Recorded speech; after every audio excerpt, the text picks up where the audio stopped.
Nasubukan niyo na ba magluto ng ganito mga mare? Pechay at pritong galunggong. Tara samahan niyo ako magluto. Una, ipiprito lang po natin yung galunggong. Nabili ko nga lang pala yung galunggong sa nag-iikot dito sa amin na mag-iisda na naka-tricycle. 130 nga ang bili ko dyan sa pito na iyan. Medyo katamtangan. Ang laki ng isda. Napakamahal nga ngayon ng mga isda ngayon. Halos wala nang mura, pati gulay.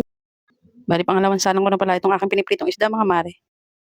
Pagkatapos ko nga magprito, ito naman at lulutuin naman natin ang pechay.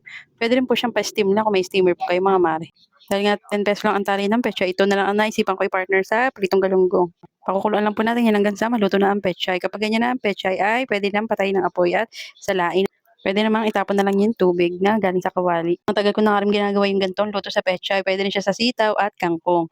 Napanood ko pala yung gantong pagluto sa pechay sa YouTube, sa channel ni Sir Richard Gomez.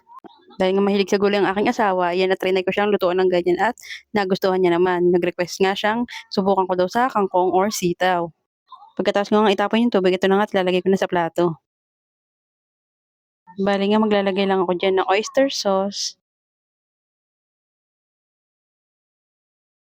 toasted garlic,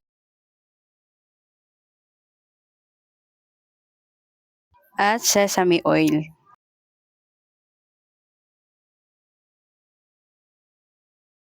Tapos ilalagay ko na ulit yung natitirang pechay.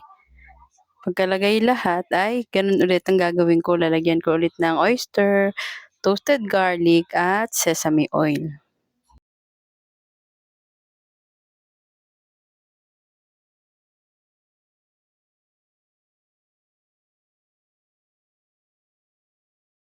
At ito na nga, ready to eat na ang ating pechay at pritong galunggong. Try nyo na rin magluto mga mare, healthy na at masarap pa. Follow for more. Bye!